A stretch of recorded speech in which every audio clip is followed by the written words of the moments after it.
네, 반갑습니다. 머니코드 구독자님들. 자, 장민재 연구원입니다. 어제 이런 뉴스가 나와줬어요. 에코프로 BM이 3조 원대 자금을 조달하기 위해서 투자자들과 접촉을 시작한 것으로 확인이 됐다. 자, 근데 2차 전지 업황이 지금 캐즘 국면, 아직까지는 반등하기에 시간이 좀 걸리는 국면이다 보니까 투자 유치의 난이도가 지난해보다 높을 것이다. 이렇게 기사가 나왔어요. 자, 에코프로 BM이 작년에도 한 차례 사모펀드들을 대상으로 전환사채를 발행한 적이 있죠. 4,400억 원 정도 발행을 해서 투자 유치를 진행을 했는데 올해는 보다 더 높은 3조 원 가량의 자금을 조달하려고 한다 합니다. 자, 작년 전환사채는 발행 내역이 뭐라고 찍혀 있었어요? 운영 자금이랑 타법인 증권 취득 자금 이렇게 사용하기 위해서 취득한다고 찍혀 있었습니다. 그리고 좀 더 세부적인 내용을 보면 조달 자금 중에 3천억 원은 계열사 에코프로 글로벌 그리고 에코캠 캐나다의 유럽, 북미 지역 내의 양극재 공장 시설 투자 자금으로 활용할 계획이라고 밝혔어요. 또 나머지 1,400억은 전구체와 수산화 리튬 구입 대금으로 사용한다고 명시를 했습니다. 제가 지난번 영상 언제인지는 정확히 기억이 안 나는데 이렇게 한번 말씀드린 적이 있어요. 자, 기업이 유상증자나 전환사채를 발행할 때 그냥 딱 쟤네 주주들한테 돈 땡긴다. 회사에 돈 없나? 이렇게 부정적으로 보지만 말고 왜 발행하는지 발행 세부 내역을 한번 보라고 말씀드린 적이 있죠. 자, 만약에 채무 상환을 위한 목적으로 유상증자를 하는 거라면 그거는 바로 튀어야 됩니다. 매도 다 때리고 바로 도망가야 돼요. 근데 에코프로 BM처럼 시설 투자를 위해서 전환사채를 발행하거나 유상증자라는 건 오히려 좋은 거라고 말씀을 드렸었어요. 자, 기억나시는 분들은 댓글에 기억난다고 적어주시면 감사드리겠고요. 자, 그래서 이번 투자 유치에서는 자금을 어디에 쓸 거냐 확인을 반드시 해야 되는데, 자, 만약에 이번에 채무 상환으로 땡기는 거라면 바로 도망을 가야 돼요. 그래도 다행히 이번 자금 조달 금액은 생산 설비 증설에 활용할 것으로 보인다고 해요. 자세한 거는 나중에 좀 더 구체적으로 나오는 걸 뜯어봐야 되겠지만 일단은 다행이고요. 계속해서 가지고 있어도 좀 괜찮을 것 같다고 보고 있습니다. 자, 그리고 뒤에 추가적으로 전기차 시장 성장 둔화가 일시적 현상, 이건 전기차 시장이 캐즘 국면이라는 거 여러 번 말씀드렸었고, 외부 자금 조달이 계속 필요한 상황은 맞다. 하지만 투자 유치와 관련된 구체적인 부분은 답해주기 어렵다라고 마무리를 했습니다. 자, 일단 양극재 개발은 어느 정도 마무리가 됐잖아요. 그래서 구체적인 생산 규준이 생겼고 전기차 시장은 계속해서 침투율이 높아질 시장이기 때문에, 자, 이제는 생산 시절 투자에만 집중을 하면 되는 상황이에요. 무작정 늘리는 거는 오버인베스트가 될 수 있지만, 자, 이미 주문은 많이 들어와 있기 때문에 납품을 하기 위해서는 지속적으로 시설 투자에 집중을 해야 되는 상황인 거죠. 자, 뉴스에서는 지금 3조 원 규모 투자금 조달 계획 뭐 이러고 적어두긴 했는데, 내용을 보시면은 수요 조사 결과에 따라서 규모는 좀 유동적으로 바뀔 수 있는 점, 그리고 단기 실적 악화에 따른 수요 부진을 염려를 하고 있습니다. 자, 여기에 심지어 작년 4,400억 원 투자 유치에 약속한 실적 조건도 아마 지키지 못할 것이라는 전망도 나오면서 시장에 우려가 생기는 부분입니다. 그래서 에코프로 그리고 에코프로 BM 투자자분들이시라면 지금 투자로 발행 예정인 이 전환사채의 추후 규모랑 자금 사용 방향성에 대해서 동향을 꼭 살펴보셔야겠습니다.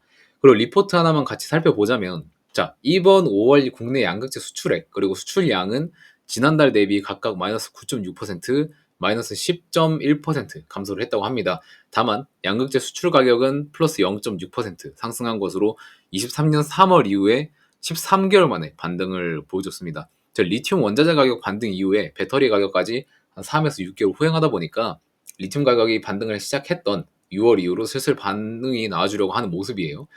자, 우리가 기업의 성장성을 고려할 때 봐야 되는 공식이 하나 있습니다. 바로 PQC인데, P는 프라이스고요. 제품의 가격이고, Q는 퀀티티, 제품의 판매량입니다. C는 코스트 지불 비용이에요. 자, 그래서 이 세 개를 PQ-C 이렇게 보는데, 물건의 가격이 오르고 판매량이 증가하면은 좋죠. 여기에 회사에서 지출되는 비용이 작아질수록 좋아집니다. 그래서 PQ-C 이렇게 봐야 됩니다. 자, 그럼 이 리포트에서는 P는 0.6% 상승한 요거죠. 그럼 Q는 뭐예요? 수출량 마이너스 10.1% 요거네요. 자, 지출 비용은 안 나와 있지만 이거 쉽게 말해서 고정비라고 생각을 하시면 됩니다.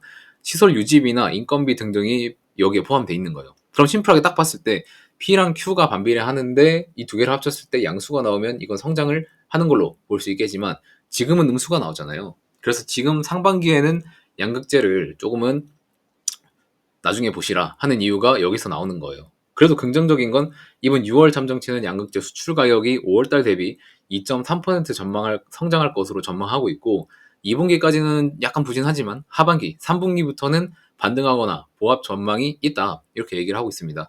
그래서 저희 채널에서는 지금 2차전지 지금 준비해야 됩니다. 하반기부터 신호 옵니다. 이렇게 얘기 들었었잖아요. 그죠? 그럼 양극재 자체만의 이슈는 이렇게 보도록 하고요.